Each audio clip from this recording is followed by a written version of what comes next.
Class 12-এর 2015 সাল থেকে 2022 সালের বাংলা অল এসিকিউ সম্পর্কে আমি আজকে তোমাদের সঙ্গে আলোচনা করছি। তোমাদের সকলকে জানাই স্বাগত। তোমাদের পরীক্ষা, তাই পরীক্ষা তোমাদের খুব ভালো হোক, ঈশ্বরের কাছে এই প্রার্থনা করি। তোমরা যারা দেখছো তারা একবার অবশ্যই এই ভিডিওটা দেখে নাও। তোমাদের কিন্তু এই 15 থেকে 22 সালের মধ্যে এসিকিউ কমন আসবে, অনেকগুলো কমন আসবে। আমি 100% বলছি না, আমি বলি কমন আসবে।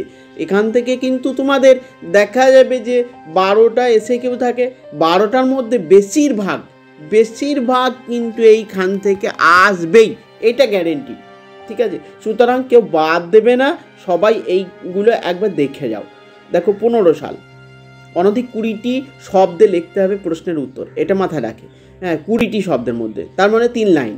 ঠিক আছে, দেখো 3 লাইন বা 2 লাইন যার যেমন হবে। ঝিঙে শাল চাল ও রামশাল চাল কি দিয়ে খাওয়া যায়?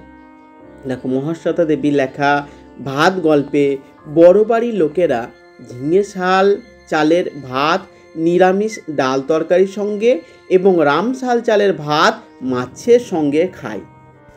তারপরে দেখো মোরগ ফুলের মতো লাল আগুন, এখানে কোন আগুনের কথা বলা হয়েছে? শিকার কবিতায় কবি জীবনানন্দ দাশ দেশওয়ালিদের জ্বালানো আগুনকে মোরগ ফুলের মতো লাল আগুনের সঙ্গে তুলনা করেছেন। নেক্সট, আমি দেখি, কবি কি দেখতে চান? কবি শক্তি চট্টোপাধ্যায় আমি দেখি কবিতায় বাগানে বসানো গাছের সবুজ দেখতে চান।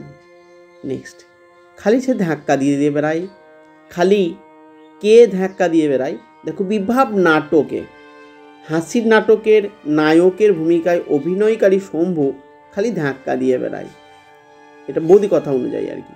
বেশ, নেক্সট,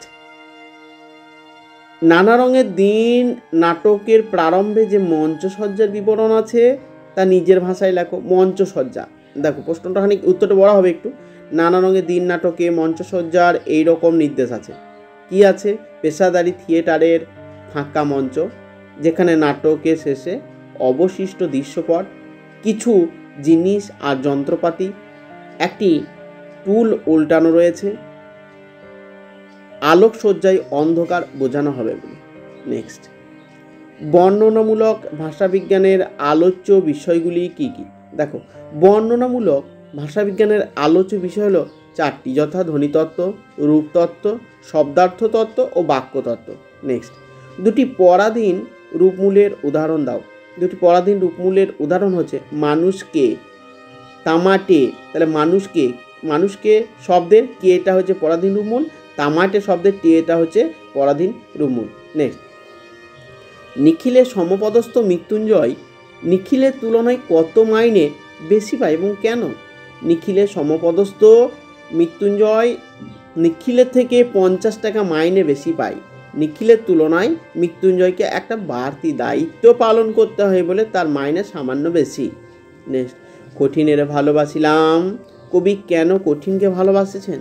দেখো কবি রবীন্দ্রনাথ ঠাকুর কঠিনকে ভালোবেসেছিলেন কারণ সে কখনো করে না বঞ্চনা, অর্থাৎ কঠোর বাস্তবতার মধ্য দিয়ে যে অভিজ্ঞতা হয় তা পরম সত্য। গভীর বিশাল শব্দ, কি গভীর এবং সেখানে কিসের শব্দ হয়? দেখো সমর সেনের মহুয়ার দেশ কবিতায় মহুয়া বনের কাছে কয়লা খনিতে কয়লা খোঁড়া ও উঠানোর গভীর বিশাল শব্দ শোনা যায়। নেক্সট, উড়িয়া নাটকে দূত ঘোড়ায় চড়ার অভিনয় কিভাবে করে? দেখো সৌমিত্রের বিভাব নাটকে দূত 2 পায়ের ফাঁকে একটা লাঠি গলিয়ে ঘোড়ার মতো এই হাট হাট করতে করতে বেরিয়ে যায় এবং একই ভঙ্গিতে ফিরে আসে। নেক্সট, আমি বামুন মানুষ, মিথ্যে কথা বলবো না, বক্তা কোন সত্যি কথাটি বলেছিলেন? দেখো নানা রঙের দিন নাটকে উক্ত উক্তির কথা কালিনা আছেন তার কোনো থাকার জায়গা না থাকায় রোজ রাতে লুকিয়ে গ্রিন রুমে ঘুমায়, এই সত্য কথাটি বলেছিলেন। নেক্সট, বিরাট আর্মাডা যখন ডুবলো, আর্মাডা কি? পড়তে জানে এমন এক মজুরের প্রশ্ন কবিতায়, আর্মাডা হলো স্পেনীয় নৌবহর। নেক্সট, কিভাবে জলের ঝর্ণা বেরিয়ে এসেছিল? দেখো অলৌকিক গল্পে গুরু নানকের নির্দেশে মর্দানা সামনের পাথরটা তোলায় তার তলা থেকে জলের ঝর্ণা বেরিয়ে এসেছিল। নেক্সট, যুক্ত ধ্বনি বলতে কি বোঝো? শব্দ বা দলের আদিতে একাধিক ব্যঞ্জনধ্বনি সমাবেশকে যুক্ত ধ্বনি বলে, যেমন প্র, স্ন, স্ফ ইত্যাদি। নেক্সট, এবার 2016 সালে চলে এসেছি। দেখো 2016 সাল। উৎসব তাড়াতাড়ি হাত চালায় কেন? দীর্ঘদিনের উৎসব, অভুক্ত ভাতের হতাশে পরিবারে হারানো দুঃখ ভুলে গেছে। আজ সে শুধু জানে কাঠ কাটা শেষ হলে হোম হবে, হোম শেষ হলেই ভাত খাওয়া হবে। তাই উৎসব তাড়াতাড়ি হাত চালিয়ে কাজ করে। নেক্সট, বিভাম নাটকের নামকরণ কীভাবে হয়েছিল? বেশ, তোমাদেরকে তার আগে বলি, যারা একদম সম্পূর্ণ চ্যানেলটিতে নতুন তারা প্লিজ চ্যানেলটিকে সাবস্ক্রাইব করো। দেখো, নাট্যকার শম্ভু মিত্রের মতে দুরন্ত অভাব থেকেই নাটকের নামকরণ হয়েছিল। বিভাব, কারণ উপযুক্ত সিনসিনারি, আলো, ঝালর, ভালো স্টেজ কোনো কিছুই তাদের ছিল না। নেক্সট, নানা রঙের দিন নাটকে রজনীকান্ত ঔরঙ্গজেবে ও মোহাম্মদের যে দৃশ্যের কথা বলেছিলেন সেটি কোন নাটকের অংশ? নানা রঙের দিন নাটকে রজনীকান্ত ঔরঙ্গজেব ও মোহাম্মদের যে দৃশ্যের কথা বলেছেন সেটি দ্বিজেন্দ্রলাল রায় রচিত শাহজাহান নাটকের অংশ। এখানে অসহ্য নিবিড় অন্ধকারে মাঝে মাঝে শুনি। বক্তা কি শোনেন? বক্তা কয়লা খনির শ্রমিকরা প্রকৃতি বিচ্যুত হয়ে খনির অন্ধকার গহ্বরে অবিরাম কাজ করে চলে। প্রশ্নঙ্কৃত অংশে বক্তা অর্থাৎ কবি সমর সেন কয়লা খনি শ্রমিকদের সেই কর্মকাণ্ডের শব্দ শোনার কথা বলেছেন। চিনিলাম আপনারে, কবি কিভাবে নিজেকে চিনলেন? জীবন সায়ান্নে পৌঁছে আপন অভিজ্ঞতার কোষ্ঠীপাথরে নিজেকে যাচাই করেছেন কবি রবীন্দ্রনাথ। নির্মোহ দৃষ্টিতে জগৎ জীবনকে উপলব্ধি করার সূত্রে এবং কঠিন সত্যকে চিনে নেওয়ার মধ্য দিয়ে কবি নিজেকে চিনেছেন। সেই সন্ধ্যায় কোথায় গেল রাজমিস্ত্রিরা? কোন সন্ধ্যার কথা বলা হয়েছে? দেখো, চীনের রাজমিস্ত্রিরা নিজেদের দীর্ঘ পরিশ্রমের বিনিময়ে গড়ে তোলে চীনের প্রাচীর, যা পৃথিবীর সপ্তম আশ্চর্যের অন্যতম। অথচ প্রাচীর নির্মাণ শেষ হলে স্বর্ণাক্ষরে ঝলমল করতে থাকে রাজার নাম। সেই সন্ধ্যায় বলতে ব্রেটল ব্রেক্ট চীনের প্রাচীর নির্মাণ সমাপ্ত হওয়ার পূর্ণ লগ্নকেই সূচিত করেছেন। নেক্সট, সেকালে ঘন ঘন শাঁকা হতো। শাঁকা হলে কি করতে হতো? গল্পকার কর্তা সিং দুগ্গালে লেখা। শাঁকা হলে ঘরে ঘরে অরন্ধন হতো, রাত্রে মেঝেতে শুতে হতো। অর্থাৎ শাঁকায় আত্মবলিদানকারীদের উদ্দেশ্যে কৃচ্ছ্র সাধন করতে হতো। কৃষ্ণ সাধন নয়, কৃচ্ছ্র সাধন করতে হতো, কষ্ট সাধন। সূর্যের সোনার বর্ষার মতো জেগে উঠে সাহসে সাধে সৌন্দর্য হরিণীর পর হরিণীকে চমক লাগিয়ে দেওয়ার জন্য।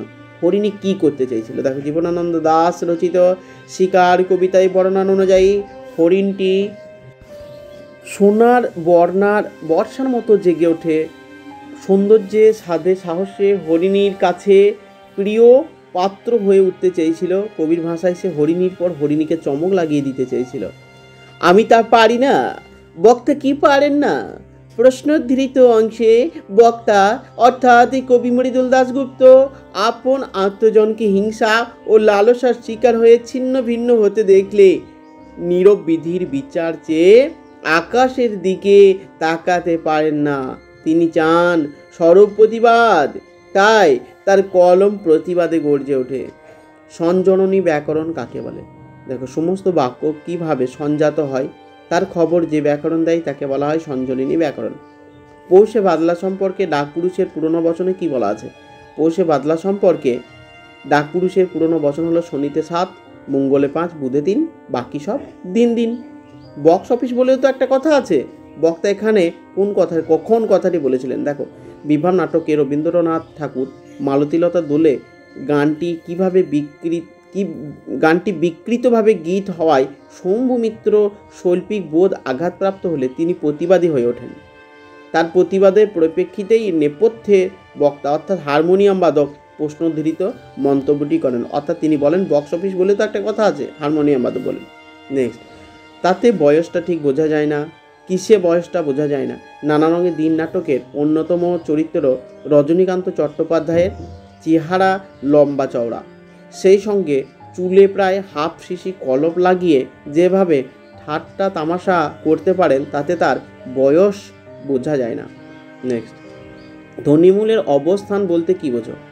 কোনো ধ্বনিমূল শব্দে কোন কোন অংশে ও কোন কোন ধ্বনি প্রবেশ উচ্চারিত হতে পারে তার নির্দেশকেই বলা হয় ধ্বনিমূলের অবস্থান। থিসডাস কি? ঊনবিংশ শতাব্দীর মধ্যভাগে পিটার মার্ক রজেট এমন একটি অভিধান রচনা করেন যাতে যাবতীয় শব্দকে অর্থ অনুযায়ী কতগুলি পরিমণ্ডলে ভাগ করা হয়েছে। এই অভিনব পদ্ধতির অভিধানই হলো থিসডাস। নেক্সট, 2017 সাল, 16 সাল হয়ে গেল, বচসা বেড়ে গেল। বচসার কারণ কি? ভারতবর্ষ গল্পে বুড়ির মৃতদেহ কিভাবে সৎকার করা হবে তাই নিয়ে হিন্দু মুসলমান গ্রামবাসীদের মধ্যে বচসা বেড়ে গেল। বেশ, তোমাদেরকে সবাইকে বলছি যারা এখনো লাইক করোনি, একটা লাইক এবং একটা কমেন্ট করো। বেশ, দেখো, তেমনি একটি তারা আকাশে জ্বলছে এখনো। তারাটিকে দেখে কবির কি মনে হয়েছে? দেখো, শিকার কবিতায় কবির তারাটিকে দেখে মনে হয়েছে বাসর ঘরে নিঃসঙ্গভাবে অপেক্ষা করা গ্রাম্য মেয়েটির মতো, কিংবা মিশরের মানুষই তার বুকের মুক্তাটি নীল মদের গ্লাসে যেভাবে রেখেছিল তেমনি তারাটি আকাশে জ্বলছে। নেক্সট, বহুদিন জঙ্গলে যায়নি। জঙ্গলে না যাওয়ার ফলে কি হয়েছে? আমি দেখি কবিতায় কবি শক্তি চট্টোপাধ্যায় শহরের জীবনের কর্মব্যস্ততার জন্য বহুদিন অরণ্যে যেতে পারেননি, তাই তার শরীর ও মন দুই অসুস্থ হয়ে পড়েছে, কারণ শহরে গাছের সান্নিধ্য পাওয়ার কোনো উপায় নেই। নেক্সট, বিশ্বভারতী কি পারমিশন দেবে? কিসের পারমিশন? বিভ্রাম নাটকে মালতীলতা দোলে গানটি ফিল্মি কায়দায় ন্যাক্কা গলায় গাওয়ার অনুমতি বিশ্বভারতী দেবে না, কারণ ওটা রবীন্দ্রনাথের গান। নেক্সট, খুব খারাপ হচ্ছে না? কি বলো, কি খারাপ হচ্ছে না? নানারঙের দিন নাটকে রজনীকান্ত চট্টোপাধ্যায়ের রিজিয়া নাটকের বক্তিয়ারে যে পাঠটা শোনাচ্ছিলেন সেটা খুব খারাপ হচ্ছে না, এই বলে রজনীকান্ত বলেছিলেন। তারপর দেখো, একভাষিক ও দ্বিভাষিক অভিধান কাকে বলে? যখন এক ভাষার শব্দ সেই ভাষাতেই ব্যাখ্যা করা হয় তখন তাকে একভাষিক অভিধান বলে, আর যখন এক ভাষার শব্দ অন্য ভাষায় ব্যাখ্যা করা হয় তাকে তখন দ্বিভাষিক অভিধান বলে। একভাষিক উদাহরণ হচ্ছে বাংলা থেকে বাংলা, আর দ্বিভাষিকের উদাহরণ হচ্ছে বাংলা থেকে ইংরাজি। ঠিক আছে। নেক্সট, খণ্ডধ্বনির অপর নাম হচ্ছে বিভাজ্য ধ্বনি।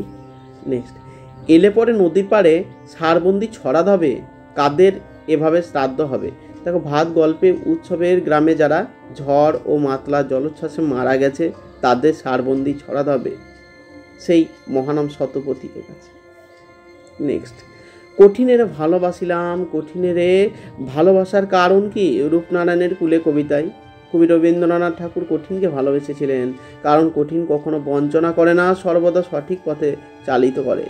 নেক্সট, অলস সূর্য দেয় এঁকে।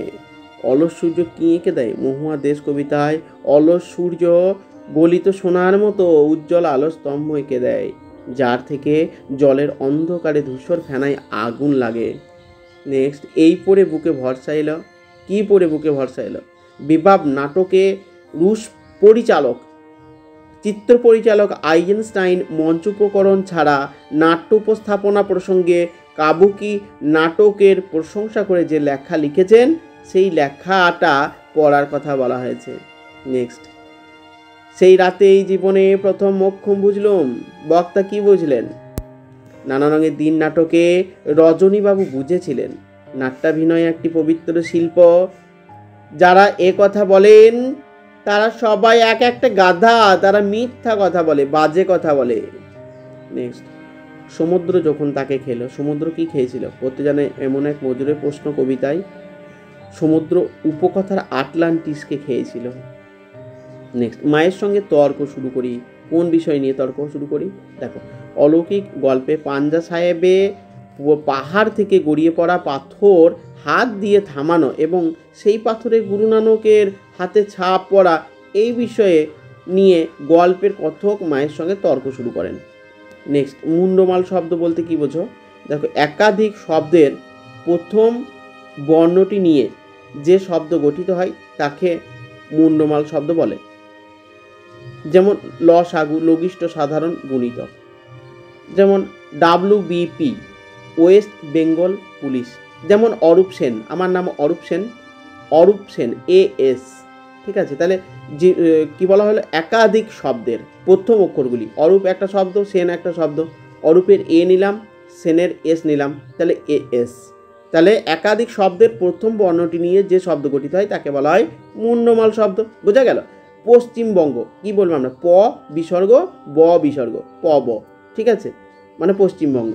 তাই কেপি, কেপি মানে কলকাতা পুলিশ, কে ডট পি, কেপি মানে কলকাতা পুলিশ। নেক্সট দেখো 2018 সালটা এবার দেখে নাও।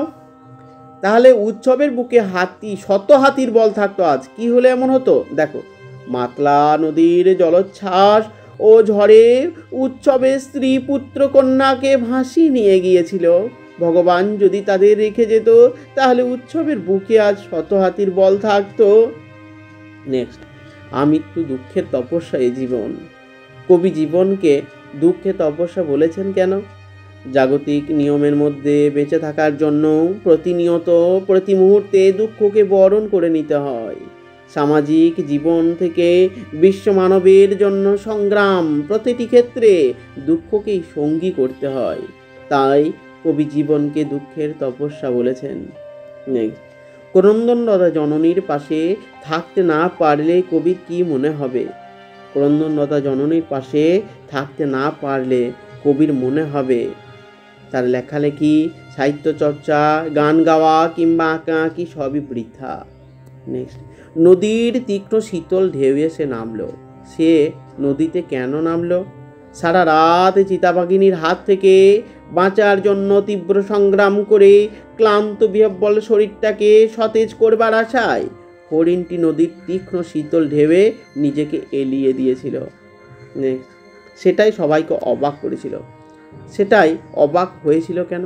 দেখো, প্রচণ্ড ঠান্ডা ও বৃষ্টির আবহাওয়াতে এক থুরথুরে বুড়ি কিভাবে বেঁচে পড়তে হেঁটে আসতে পারলো সেটা ভেবে চায়ের দোকানের সবাই অবাক হয়েছিল।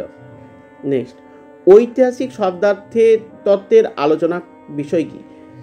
ঐতিহাসিক শব্দার্থ তত্ত্বের আলোচ্য বিষয় হলো সময়ের সঙ্গে ভাষার অর্থের যে পরিবর্তন ঘটে তৎসংক্রান্ত আলোচনা করা। নেক্সট, বহুদিন শহরে আছি, শহরে থেকে বক্তা কি উপলব্ধি করেছেন? কবি শক্তি চট্টোপাধ্যায় তার আমি দেখি কবিতার বক্তা বহুদিন শহরে থেকে উপলব্ধি করেছেন যে শহরের অসুখ হলো গাছ কাটা, আর এই জন্য সবুজের অনটন ঘটে। নেক্সট, তারপর একদিন বুঝলে চাকরিটা ছেড়ে দিলাম। বক্তা চাকরি ছেড়ে দিয়েছিলেন কেন? কারণ রজনীকান্ত চট্টোপাধ্যায় পুলিশের চাকরি ছেড়ে দিয়েছিলেন। নাটকের প্রতি প্রবল আকর্ষণ এবং নিজের চেহারা ও কর্মদক্ষতার ওপর আস্থাবান হয়ে তিনি চাকরি ছাড়ার সিদ্ধান্ত নিয়েছিলেন। নেক্সট, তমে ঘোড়া নেই করি চঞ্চল খবর নিয়ে আসিবি, এই নির্দেশ কে কাকে দিয়েছিল বলে বিভাব নাটক উল্লেখ করা হয়েছে। নেক্সট দেখো, বিভাব নাটকে উল্লেখ রয়েছে যে উড়ে দেশের যাত্রায় রাজা দূতকে উক্ত নির্দেশ দিয়েছিলেন। নেক্সট, এমনি এলাম, একেবারে এমনি নয়, বলতে পারেন কে কোথায় এসেছিলেন। দেখো, বিভাব নাটকে শম্ভু অমরের বাড়িতে হাসাতে এসেছিলেন। নেক্সট, দিলম তোকে বকশিস দিলম, কে কাকে বকশিস দিলেন? নানা রঙের দিন নাটকে রজনীকান্ত চট্টোপাধ্যায় রামব্রিজকে বকশিস দিয়েছিলেন। নেক্সট, তারা থাকতো কোন বাসায়, তাদের কাদের কথা বলা হয়েছে? পড়তে জানে এমন এক মজুরের প্রশ্ন কবিতায় আলোচ্য অংশে ইতিহাসে উল্লেখিত সোনা ঝকঝকে লিম্বানগরীর প্রতিষ্ঠায় যেসব শ্রমিক শ্রম দিয়েছিলেন তাদের কথা এখানে বলা হয়েছে। পাঞ্জা সাহেবের লোকজন খবরটা পেয়েই উত্তেজিত। খবরটি কি? খবরটা হচ্ছে অলৌকিক গল্পে উল্লেখিত খবরটি হলো দূরের শহরে ইংরেজরা নিরস্ত্র ভারতীয়দের ওপর গুলি চালিয়েছে। সেখানে বন্দি ভারতীয়দের ট্রেনে করে পাঞ্জা সাহেবের ওপর দিয়ে অন্য শহরের জেলখানায় পাঠানো হচ্ছে, আর সেই সব বন্দিরা ক্ষুধা ও তৃষ্ণায় পীড়িত ছিল। নেক্সট, স্যার উইলিয়াম জোন্স সংস্কৃত ভাষার সঙ্গে যেসব ভাষার প্রচুর মিল খুঁজে পেয়েছিলেন তার মধ্যে দুটি ভাষার নাম লেখো। স্যার উইলিয়াম জোন্স সংস্কৃত ভাষার সঙ্গে গ্রিক ও ফরাসি ভাষার মিল খুঁজে পেয়েছিলেন। নেক্সট, মুখের মান্য বাংলায় স্বরধ্বনি ও ব্যঞ্জনধ্বনির সংখ্যা কত? দেখো, এই দুটো খুব ইম্পর্টেন্ট, কিন্তু স্বরধ্বনির সংখ্যা হচ্ছে 60টি আর ব্যঞ্জনধ্বনির সংখ্যা হচ্ছে 30টি মুখের মান্য বাংলায়। ঠিক আছে, বেশ। এবার চলে এলাম আমরা 2019 সালে। ফাঁপি কাকে বলে? রাতবঙ্গে সাধারণত শীতকালে কনকনে ঠান্ডা পড়ে, তার সঙ্গে বৃষ্টি হলে শীতের প্রকোপ আরও বাড়ে। আর বৃষ্টির সঙ্গে যদি ঠান্ডা বাতাস জোরালো হয় তবে ওই বিশেষ আবহাওয়াকে স্থানীয় ভাষায় বলা হয় ফাঁপি। নেক্সট, ঘুমহীন তাদের চোখে হানা দেয়।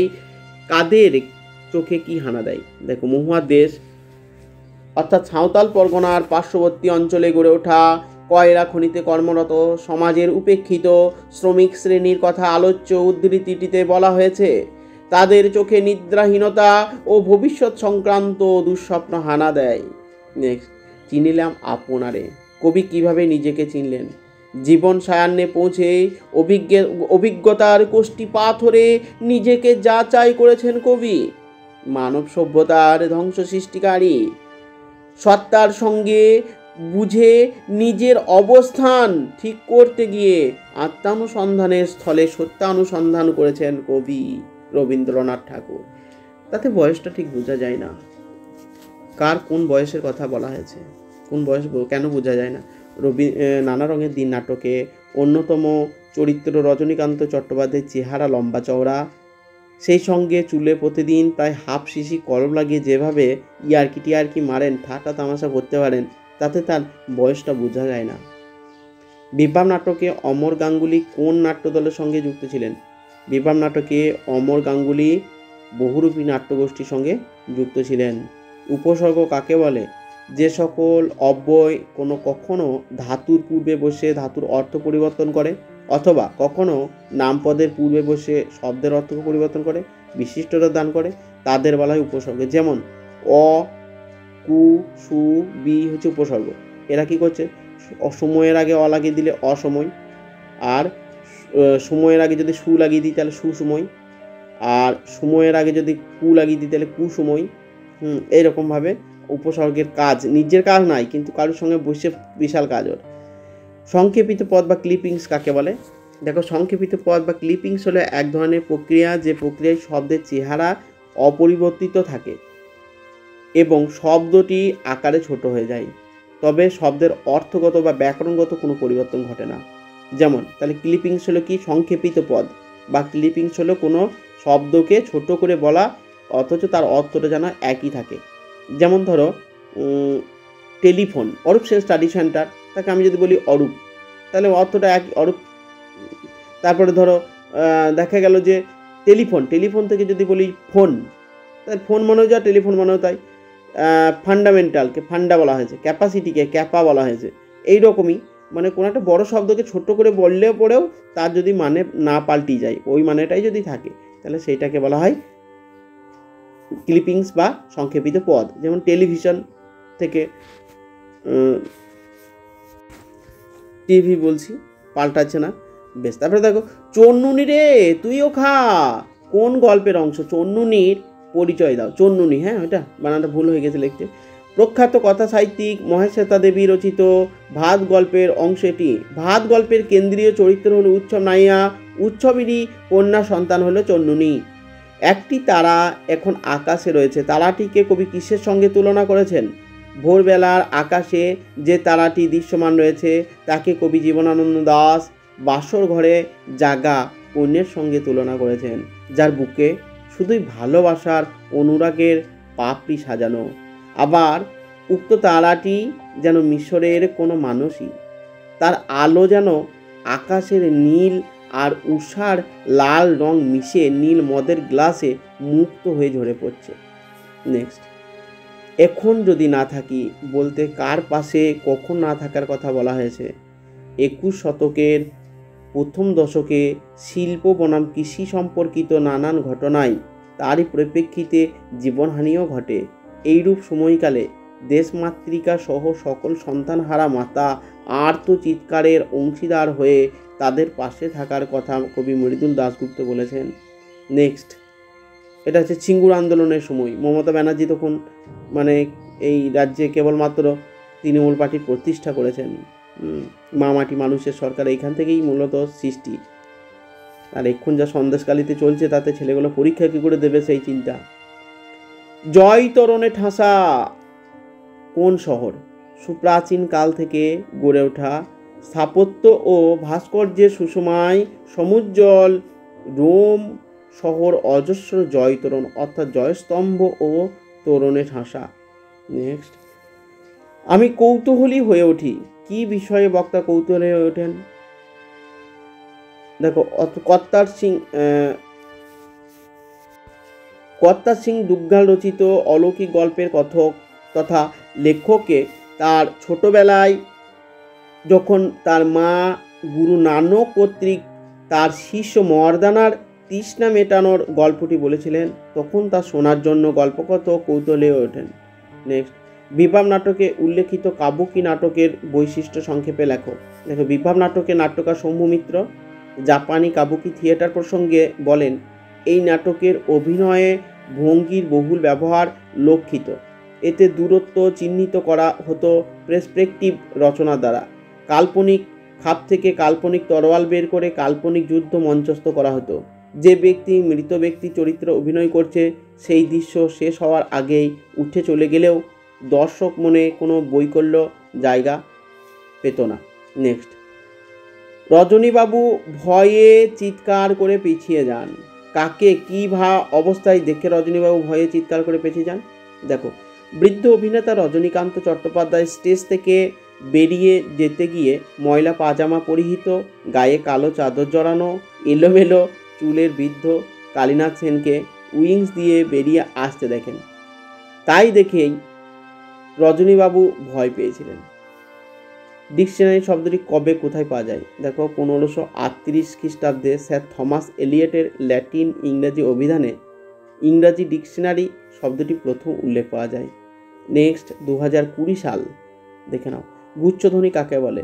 পাশাপাশি উচ্চারিত দুটি বা তিনটি ব্যঞ্জনধ্বনির সমাবেশকে গুচ্ছধ্বনি বলে। যেমন উ শব্দে হ এবং তালুস গুচ্ছাকারে উজ্জ শব্দে। বেশ। তারপরে দেখো, রাজারা কি পাথর ঘাড়ে করে আনতো?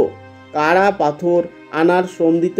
কাদের খ্যাতি হতো? দেখো, শ্রমিকরা পাথর ঘাড়ে করে আনতো, কিন্তু খ্যাতি হতো রাজাদের। আমি কৌতূহলী হয়ে উঠি। বক্তা কোন বিষয়ে কৌতূহলী হয়ে ওঠেন?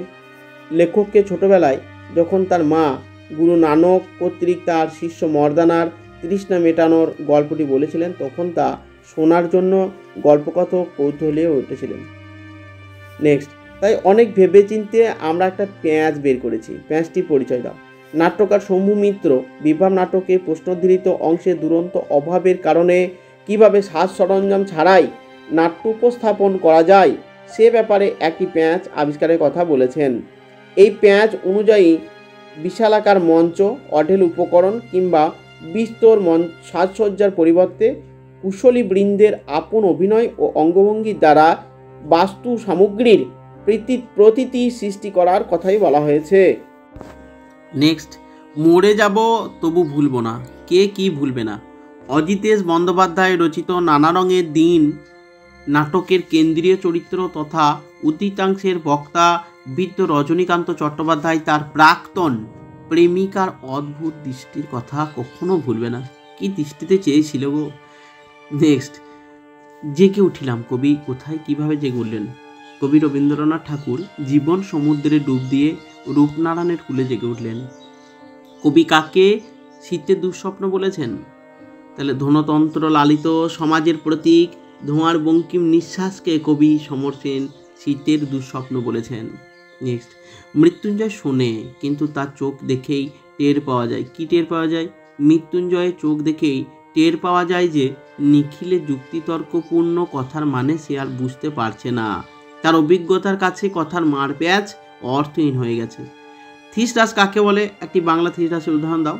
দেখো, 19বিংশ শতাব্দীর মধ্যভাগে পিটার মার্ক ব্রজেট এমন একটি অভিধান রচনা করেন যাতে যাবতীয় শব্দকে অর্থানুযায়ী কতগুলি পরিমণ্ডলে ভাগ করা হয়েছে। এই অভিনব পদ্ধতি অভিধানই হলো থিসরাস। অর্থাৎ থিসরাস হলো একই গোত্র বা পর্যায়ভুক্ত শব্দসমূহের ক্রমিক পর্যায় বিন্যাস। তবে এই বিন্যাস বর্ণনাক্রমিক বিন্যাস নয়, বিষয়ানুক্রমিক। বাংলা থিসরাসের একটি উদাহরণ হলো অশোক মুখোপাধ্যায় সম্পাদিত ও সাহিত্য সংসদ প্রকাশিত সমার্থ শব্দকোষ। ঠিক আছে। শৈলীবিজ্ঞান কাকে বলে? ব্যাকরণ বহির্ভূত কিন্তু যুগ পরিবেশে অপরিহার্য ব্যতিক্রমী বিশেষ প্রকাশ ভঙ্গির যাকে বলে শৈলী, তার সম্পর্কে বিধিবদ্ধ আলোচনাই হলো শৈলী বিজ্ঞান। নেক্সট, নানা রঙের দিন নাটকের চরিত্রলিপির বয়স কত? দেখো, নানা রঙের দিন নাটকে দুটি চরিত্র পায়, রজনীকান্ত চট্টোপাধ্যায় যার বয়স 68 বছর এবং কালীনাথ সেন যার বয়স হচ্ছে 60 বছর। প্রয়োগ তত্ত্ব কাকে বলে সংক্ষিপ্ত উদাহরণ দাও। অনেক সময় বাক্যে প্রযুক্ত শব্দের অর্থ বুঝতে ব্যাকরণের সীমাবদ্ধ জগতের বাইরে যেতে হয়। সেই জন্য কোনো কোনো ভাষাবিজ্ঞানী প্রয়োগ তত্ত্ব বা প্রোগ্রামেটিক্স নামে এক বিশিষ্ট শাখার কথা ভেবেছেন, যার মূল লক্ষ্য হলো ভাষাতাত্ত্বিক সম্পর্কের বাইরের জ্ঞান ও বিশ্বাসের সঙ্গে শব্দের অর্থ সম্পর্কে আবিষ্কার করা। উদাহরণ, যেমন খেয়েছো মানে স্ত্রী জিজ্ঞাসা করছে, স্বামী উত্তর দিলেন সাহেবের বাড়িতে নিমন্ত্রণ ছিল। আপাততভাবে কথোপকথন প্রাসঙ্গিক না হলে ওই প্রয়োগ তত্ত্ব অনুযায়ী বাক্যগুলি বিশ্লেষণ করতে হয় এবং অর্থ বুঝে নিতে অসুবিধা হয় না। সে লড়াই সত্যিকারের তলোয়ার দিয়ে ঝনঝন করে বাস্তবে লড়াই নয়, শুধু ভঙ্গির মাধ্যমে লড়াই কিভাবে একজন মারা যাবে। দেখো, কাল্পনিক লড়াই করে কাল্পনিক তরোয়ালের আঘাতে প্রতিপক্ষের মৃত্যু দৃশ্য অভিনয় করা হলে শুধু ভঙ্গির মাধ্যমে লড়াইতে একজন মারা যাবে। নেক্সট, ক্রন্দনরতা জননীর পাশে না থাকতে পারলে কবি কি মনে হবে? দেখো, ক্রন্দনরতা জননী তথা লাঞ্ছিতা দেশমাতৃকার পাশে থাকতে না পারলে মানব মনের সুকুমার বৃত্তি তথা আঁকা লেখা গান গাওয়া ভালোবাসা সমাজ এবং মানবিক মূল্যবোধ সমস্তই ব্যর্থ বলে কবির মনে হবে। নেক্সট, আমি দেখি কবিতায় নিজের উজ্জীবনী শক্তি কিভাবে কবি প্রকৃতির মধ্যে খুঁজতে চেয়েছেন। দেখো, আমি দেখি কবিতায় কবি শক্তি চট্টোপাধ্যায় দু চোখ ভরে সবুজ দেখেন এবং দেহে সবুজের স্পর্শ অনুভব করে নিজের উজ্জীবনী শক্তি প্রকৃতির মধ্যে খুঁজতে চেয়েছেন। নেক্সট, কি জন্য হুতাশে সেদিন কতটা কাঠ কেটেছিল উৎসব? ভাত গল্পে উৎসব বাসিনীর মনির বাড়িতে ভাতের হুতাশে সেদিন 2.5 মণ কাঠ কেটেছিল। এবার 2022 সালে আলোচনা করে শেষ করে দেবো। দেখো, বর্ধমানে কোন গান বেআইনি? এইটা তোমাদেরকে আমি কমেন্টের মাধ্যমে জানতে চাইছি, এইটা তোমরা কমেন্টে আমাকে জানিও। আমার এই উত্তরটা আমি পাইনি। নেক্সট, অবিভাজ্য ধ্বনি কাকে বলে? যে ধ্বনির উচ্চারণে মুখ প্রযত্নের বহুত আছে কিন্তু তা পরম্পরায় বিশ্লেষণ করা যায় না, তাকে বলা হয় অবিভাজ্য ধ্বনি। প্রত্যয় কাকে বলে? শব্দ বা ধাতুর সঙ্গে যে বর্ণ বা বর্ণ সমষ্টি যুক্ত করে নতুন শব্দ গঠন করা হয় তাকে প্রত্যয় বলে, যেমন ক্রিযুক্ত, অনীয়, করণীয়। তারপরে দেখো, একজন ঠান্ডা মাথায় বলল, কি বলেছিল? গ্রামবাসীদের ঠাট্টা তামাশাপূর্ণ কথাবার্তায় বিদ্যা যখন রেগে যায় তখন একজন ঠান্ডা মাথায় বুড়িকে জানায় গ্রামবাসীরা তাকে নিয়ে মজা করতে চায়নি, বরং তিনি কোথায় থাকেন তাই তারা জিজ্ঞাসা করছে। নেক্সট, ওই 5 ভাগে ভাত হয়। 5 ভাগে ভাত হয় বলতে কি বোঝানো হয়েছে? 5 ভাগে ভাত হয় বলতে বড় বাড়িতে রান্নার জন্য স্তূপীকৃত 5 ভাগের চালকে বোঝানো হয়েছে। সেই 5 ভাগের চাল হলো ঝিঙে শাল, লাম শাল, কনকপালি, পদ্মজালি আর মোটা সাপটা। নেক্সট, সমাজ ভাষা বিজ্ঞানের সংজ্ঞা দাও। সমাজ ভাষা বিজ্ঞানের যে শাখায় ভাষা কিভাবে সমাজে কাজ করে, সমাজ কিভাবে ভাষার উপর প্রভাব বিস্তার করে তা আলোচিত হয়, তাকেই সমাজ ভাষা বিজ্ঞান বলে। শাসাঘাত কাকে বলে? একাধিক দলযুক্ত শব্দের কোনো একটি দলকে অপেক্ষাকৃত বেশি জোর দিয়ে উচ্চারণ করার প্রবণতাকে বলা হয় শাসাঘাত। সাধারণত শব্দের প্রথম দলটি সমগ্র অংশ জুড়ে শাসাঘাতের উপস্থিতি লক্ষিত হয়। সংক্ষিপ্ত পদ বা ক্লিপিংস, আমি একটু আগেই বললাম, সংক্ষিপ্ত পদ হচ্ছে কোনো শব্দের সেই সংক্ষিপ্তকরণকে বলা হয় ক্লিপিংস বা সংক্ষেপিত পদ, যেমন টেলিফোন থেকে ফোন, তারপর মাইক্রোফোন থেকে মাইক ইত্যাদি। স্যার উইলিয়াম জোন্স সংস্কৃত ভাষায় যেসব ভাষার প্রচুর মিল খুঁজে পেয়েছেন তার মধ্যে 2টি ভাষার নাম লেখো। 2টি ভাষার নাম হচ্ছে গ্রিক আর ফরাসি। সংস্কৃতের সঙ্গে গ্রিক ও ফরাসি ভাষার প্রচুর মিল খুঁজে পেয়েছিলেন। ডিকশনারি শব্দটি কোথায় পাওয়া যায়? দেখো, স্যার থমাস এলিয়টের ল্যাটিন ইংরাজি অভিধানে ডিকশনারি শব্দটি প্রথম পাওয়া যায়। নেক্সট, রজনীবাবু ভয়ে চিৎকার করে পেছিয়ে যান কেন? দেখো, বৃদ্ধ অভিনেতা রজনীকান্ত চট্টোপাধ্যায় স্টেজ থেকে বেরিয়ে যেতে গিয়ে ময়লা পাজামা পরিহিত, গায়ে কালো চাদর জড়ানো, এলোমেলো চুলের বৃদ্ধ কালীনাথ সেনকে উইংস দিয়ে বেরিয়ে আসতে দেখেন। তাকে দেখেই রজনীবাবু ভয় পেয়েছিলেন। নেক্সট, তারা থাকতো কোন বাসায়? কাদের কথা বলা হয়েছে? পড়তে জানে এমন এক মজুরের প্রশ্ন কবিতায় আলোচ্য অংশে ইতিহাসে উল্লেখিত সোনা ঝকঝকে লিমা নগরী প্রতিষ্ঠায় যেসব শ্রমিক শ্রম দিয়েছিলেন তাদের কথা এখানে বলা হয়েছে। নেক্সট, তাতে বয়সটা ঠিক বোঝা যায় না। কার বয়স কেন বোঝা যায় না? দেখো, নানা রঙের দিন নাটকের অন্যতম চরিত্র রজনীকান্ত চট্টোপাধ্যায় চেহারা লম্বা চওড়া, সেই সঙ্গে চুলে প্রায় হাফ শিশি কলপ লাগিয়ে যেভাবে ইয়ার্কি টিয়ার্কি ঠাট্টা তামাশা করেন তাতে তার বয়সটা ঠিকভাবে বোঝা যায় না। নেক্সট, এমনি এলাম, একেবারে এমনি নয়, বলতে পারেন হাসাতে এলাম। বিপ্লব নাটকে শম্ভু মিত্র অমরের বাড়িতে এসেছিলেন কী জন্য? হাসাতে এসেছিলেন। নেক্সট, আমি কৌতূহলী হয়ে উঠি, কী বিষয়ে বক্তা কৌতূহলী হয়ে ওঠেন? কর্তা সিং দুর্গালোচিত অলৌকিক গল্পের কথক তথা লেখককে তার ছোটবেলায় যখন তার মা গুরু নানক কর্তৃক তার শিষ্য মর্দানার তৃষ্ণা মেটানোর গল্পটি বলেছিলেন তখন তা শোনার জন্য গল্পগত কৌতূহলী হয়ে ওঠেন। নেক্সট, তমে ঘোরান এই করি চঞ্চল খবর নিয়ে আসিবি, কে এই নির্দেশ কাকে দিয়েছিল বলে বিপ্লব নাটক উল্লেখ করা হয়েছে? দেখো, বিপ্লব নাটকে উল্লেখ রয়েছে যে উড়ে দেশের এক যাত্রায় রাজা তার দূতকে এই নির্দেশ দিয়েছিলেন, চন্নুনি রে তুইও খা। কোন গল্পের অংশ? চন্নুনি পরিচয় দাও। তাহলে চঙ্গুড়ি হয়ে গেছে। যাক, আমার প্রচুর বানান ভুল হয়েছে, এই মুহূর্তে ঠিক করা যাচ্ছে না। প্রখ্যাত কথা সাহিত্যিক মহাশ্বেতা দেবী রচিত ভাত গল্পের অংশ এটি। ভাত গল্পের কেন্দ্রীয় চরিত্র উৎসব নাইয়ার কন্যা হলো চন্নুনি। নেক্সট, আমৃত্যু দুঃখের তপস্যা এই জীবন। কবি জীবনকে দুঃখের তপস্যা বলে মনে করেছেন কেন? জাগতিক নিয়মের মধ্যে বেঁধে থাকার জন্য প্রতিনিয়ত প্রতি মুহূর্তে দুঃখকে বরণ করে নিতে হয়। সামাজিক জীবন থেকে বিশ্ব মানবের জন্য সংগ্রাম, প্রতিটি ক্ষেত্রে দুঃখকেই সঙ্গী করতে হয়, তাই কবি জীবনকে দুঃখে তপস্যা বলে মনে করেছেন। নেক্সট, সেটাই সবাইকে অবাক করেছিল। অবাক হয়েছিল কেন? দেখো, প্রচণ্ড ঠান্ডা ও বৃষ্টির আবহাওয়াতে এক বুড়ি কিভাবে বেঁচে পড়তে হেঁচে আসতে পারলো সেটাই সবাইকে, চায়ের দোকানে সবাইকে অবাক করেছিল। ঘুমহীন তাদের চোখে হানা দেয় কিসের ক্লান্ত দুঃস্বপ্ন? দেখো, মহুয়া দেশ অর্থাৎ সাঁওতাল পরগনার পার্শ্ববর্তী অঞ্চলে গড়ে ওঠা কয়লা খনিতে কর্মরত সমাজের উপেক্ষিত শ্রমিক শ্রেণীর ঘুমহীন চোখে ক্লান্তি ও ভবিষ্যৎ সংক্রান্ত দুঃস্বপ্ন হানা দেয়। ঠিক আছে, এখানেই 2022 সালের প্রশ্ন শেষ হলো। তোমরা যারা এতক্ষণ ধরে দেখলে তাদেরকে অসংখ্য ধন্যবাদ। আমি ঈশ্বরের কাছে প্রার্থনা করি তোমাদের সকলের পরীক্ষা খুব ভালো হোক, তোমরা খুব ভালো থাকো। পরীক্ষা দিয়ে এসে তোমরা আমাকে অবশ্যই জানিও তোমাদের পরীক্ষা কেমন হয়েছে। সকলকেই ধন্যবাদ।